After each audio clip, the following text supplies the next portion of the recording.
بسم اللہ الرحمن الرحیم۔ دنیا میں مرد عورت کے تعلقات کے بارے میں تین قسم کے نظریات پائے جاتے ہیں۔ نمبر ایک تو روشن خیالی اور آزادی انگریزوں والی۔ وہ نظریہ اور خیال یہ ہے کہ مرد عورت اپنی ضرورت کے لیے دونوں اکٹھے ہوں، ضرورت پوری کریں، جسمانی ضرورت پر علیحدہ ہو جائیں، ان کے لیے کسی ضابطے اصول کی پابندی کی ضرورت نہیں ہے۔ دوسرا نظریہ رہبانیت والا تھا، جو عیسائیوں میں رائج تھا کہ مرد عورت سے، عورت مرد سے دور رہے اور ان کا آپس میں کوئی جسمانی تعلق نہیں ہونا چاہیے، اور خاص طور پہ جو راہب تھے وہ اس پر عمل کرتے تھے کہ وہ اللہ کی عبادت کرتے رہتے تھے اور آپس میں نکاح نہیں کرتے تھے۔ راہبہ عورتیں بھی ہوتی تھیں، ان کے واقعات تفاسیر میں، تاریخ میں لکھے ہوئے ہیں۔ تیسرا نظریہ اسلام کا ہے۔ اسلام کا نظریہ یہ ہے کہ اللہ تبارک و تعالیٰ نے مرد کو عورت کی اور عورت کو مرد کی ضرورت بنایا ہے، اور دونوں میں ایک دوسرے کی طرف میلان بھی رکھا ہے۔ تو ان کا تعلق تو ہونا چاہیے، لیکن وہ نکاح کے بعد ہونا چاہیے، کسی ضابطے اصول کے تحت ہونا چاہیے۔ ضابطہ اصول نکاح ہے۔ نکاح کا مطلب یہ ہے کہ مرد بھی ذمہ داری قبول کرے کہ نکاح کرنے کے بعد اپنی بیوی کی تمام ضروریات، نان و نفقہ، رہائش، کھانا پینے کا انتظام میرے ذمہ ہوگا، اور عورت بھی ذمہ داری قبول کرے کہ میں شوہر کے گھر میں رہوں گی اور اس کی اطاعت فرمانبرداری کروں گی اور میں اچھے کاموں میں اس کا تعاون کروں گی۔ یہ عقد نکاح جو ہے یہی اصل ہے۔ اگر آپ جانوروں میں دیکھیں تو جانور اس حد تک پابند ہوتے ہیں کہ وہ ہر موسم میں اپنا کوئی ساتھی تلاش کرتے ہیں۔ نر مادہ کو، مادہ نر کو تلاش کرتی ہے، پھر وہ اکٹھے ہوتے ہیں، اور جب ان کی اولاد ہو جاتی ہے تو اولاد جب تک خود کھانا پینا شروع نہ کر دے، خود چلنا اڑنا شروع نہ کر دے، اس وقت تک وہ جوڑا اپنی اولاد کی حفاظت کرتا ہے اور ان کے کھانے پینے کا انتظام کرتا ہے، اور جب ان کے بچے کھانے پینے اڑنے کے اپنی حفاظت قابل ہو جاتے ہیں، چھوڑ کے الگ ہو جاتے ہیں، اور پھر وہ اگلے موسم میں اپنا کوئی اور جوڑا تلاش کرتے ہیں۔ جانور بھی کسی حد تک پابند ہوتے ہیں، بالکل آزاد نہیں ہوتے۔ تو اسلام ہمیں نکاح کی ترغیب دیتا ہے۔ قرآن کریم میں اللہ نے فرمایا فَانْكِحُوا کہ تم نکاح کرو، وَأَنْكِحُوا الْأَيَامَ بے نکاح مرد عورتوں کا نکاح کرو۔ اسلام نے نکاح کا حکم دیا ہے اور اس کے علاوہ کسی بھی تعلق سے منع فرمایا، اس لیے نکاح ہمیں کرنا چاہیے، اور اس کے ذریعے ہی مرد کو عورت سے اور عورت کو مرد سے تعلق قائم کرنا چاہیے۔ اس کے علاوہ جو نکاح کے علاوہ جو تعلق ہے وہ شرعی لحاظ سے حرام ہے۔ نکاح کے اسلام نے فضائل بیان فرمائے اور اسی کی تاکید فرمائی، اسی پہ زور دیا ہے۔ میں کچھ آیات اور حدیث پیش کرتا ہوں جن سے نکاح کی اہمیت معلوم ہوگی اور ترغیب پتہ چلے گی۔ قرآن کریم میں اللہ تبارک و تعالیٰ نے سورہ رعد پارہ نمبر 13 میں ارشاد فرمایا وَلَقَدْ أَرْسَلْنَا رُسُلًا مِّن قَبْلِكَ وَجَعَلْنَا لَهُمْ أَزْوَاجًا وَذُرِّيَّةً کہ ہم نے آپ سے پہلے بہت سے رسول بھیجے ہیں، ہم نے ان کو بیویاں اور اولاد عطا کی تھی۔ تو انبیاء علیہ السلام نے نکاح فرمایا، اور نکاح فرمانے کے بعد عورت سے تعلق قائم فرمایا، اس کے بغیر تعلق قائم نہیں کیا۔ اور اسی طرح یحییٰ علیہ السلام کے سوا تمام انبیاء علیہ السلام نے نکاح فرمائے۔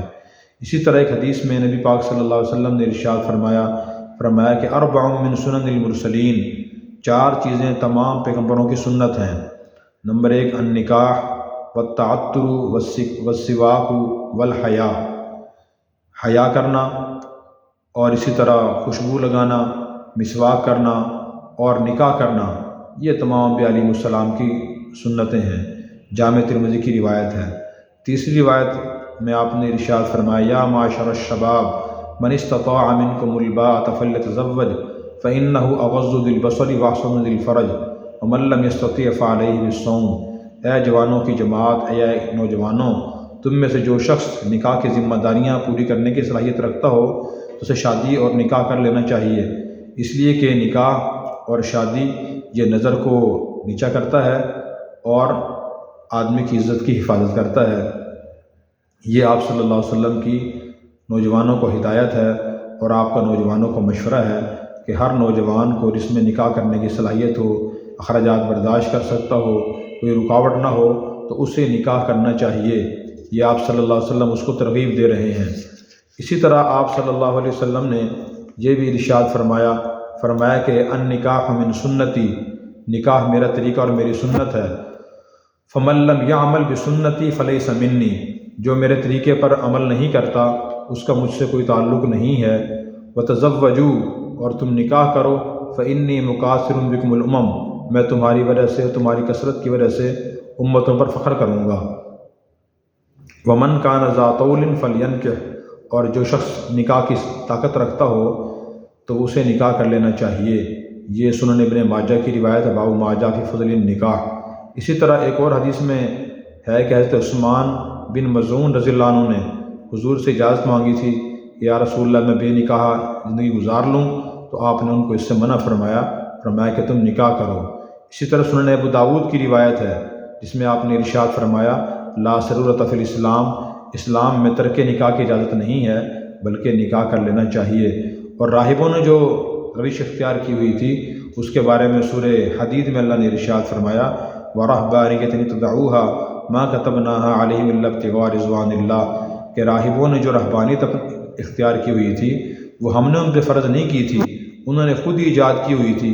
اسی طرح صحیح بخاری کی ایک روایت ہے، اس میں یہ واقعہ آتا ہے کہ 3 صحابہ کرام ایک مرتبہ اکٹھے ہوئے اور انہوں نے آپس میں مشورہ کیا کہ جی نبی کریم صلی اللہ علیہ وسلم گھر کے باہر جو عبادت انجام دیتے ہیں وہ تو ہم دیکھ لیتے ہیں اور اس کے مطابق ہم عبادت کرنے کی کوشش کرتے ہیں، لیکن گھر میں معلوم نہیں آپ کون سی خاص عبادت انجام دیتے ہوں گے، ہمیں اس کا بھی علم حاصل کرنا چاہیے تاکہ ہم وہ بھی عبادت انجام دے سکیں۔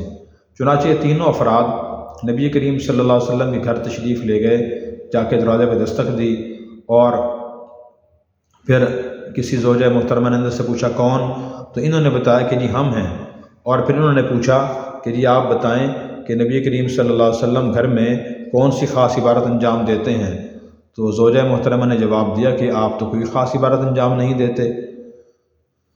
تو پھر انہوں نے آپس میں یہ مشورہ کیا اور یہ کہا کہ جی آپ کوئی خاص عبادت انجام نہ بھی دیں، اضافی عبادت، تو پھر آپ کو ضرورت بھی نہیں ہے، اس لیے کہ اللہ تعالیٰ نے آپ کے اگلے پچھلے تمام گناہ معاف فرما دیے، آپ تو بخشے بخشائے ہیں، البتہ ہم بخشے بخشائے نہیں ہیں، تو ہمیں آپ سے ذرا عبادت کرنی چاہیے۔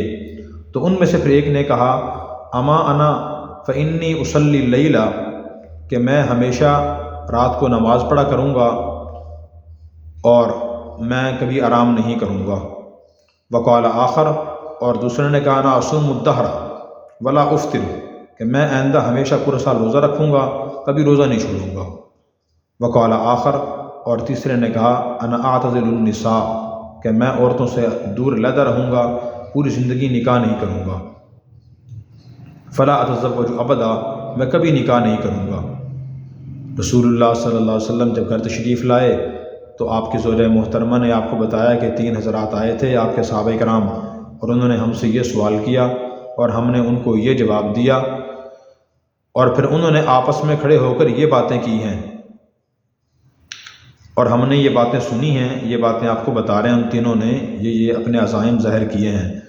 تو نبی کریم صلی اللہ علیہ وسلم نے تحقیق فرمائی کہ وہ جو کون 3 حضرات تھے، تو طبرانی کی روایت میں ہے کہ یہ 3 آدمی حضرت علی بن ابی طالب رضی اللہ عنہ تھے، نمبر 2 عبداللہ بن عمرو بن العاص رضی اللہ عنہ تھے، اور تیسرے حضرت عثمان بن مظعون رضی اللہ عنہ تھے۔ فتح الباری میں ان 3 کے یہ نام ملتے ہیں۔ تو آپ صلی اللہ علیہ وسلم نے ان کو فرمایا کہ انتم الذین قلتم کذا و کذا، کہ تم وہ 3 افراد جنہوں نے فلاں فلاں باتیں کی تھی۔ پھر آپ نے فرمایا، اما واللہ انی لاخشاکم للہ واتقاکم لہ، کہ اللہ کی قسم میں تم سے زیادہ اللہ سے ڈرتا ہوں اور میرے دل میں تم سے زیادہ اللہ کا ڈر خوف ہے۔ لاکنی اصوم و افطر، لیکن میں نفلی روزہ رکھتا بھی ہوں اور ہمیشہ رکھتا بھی نہیں، چھوڑ بھی دیتا ہوں۔ و اصلی و ارقد، میں رات کو نماز بھی پڑھتا ہوں اور میں آرام بھی کرتا ہوں۔ واتزوج النساء، اور میں عورتوں سے نکاح اور شادی بھی کرتا ہوں۔ فمن رغب عن سنتی فلیس منی، جو میرے سنت سے، میرے طریقے سے منہ پھیرے گا اس کا مجھ سے کوئی تعلق نہیں ہوگا۔ یہ صحیح بخاری کتاب النکاح میں حدیث ہے۔ یہ بھی ہمیں بتاتی ہے کہ جو شخص صرف عبادت کرنے کے لیے باقی وسائل ہوتے ہوئے اور ضرورت ہوتے ہوئے نکاح نہ کرے تو اس کا یہ رویہ بھی درست نہیں ہے۔ آپ نے ان کو یہ سبق دیا اور امت کو یہ سبق دیا کہ آدمی رات کو عبادت بھی کرے، دن کو روزہ بھی رکھے اور دوسری عبادات بھی انجام دے، لیکن اس کے ساتھ ساتھ نکاح بھی کرے۔ تو یہ نکاح کے فضائل ہیں۔ اللہ تبارک و تعالی ہمیں ان کو سن کر سمجھ کر عمل کرنے کی توفیق عطا فرمائے۔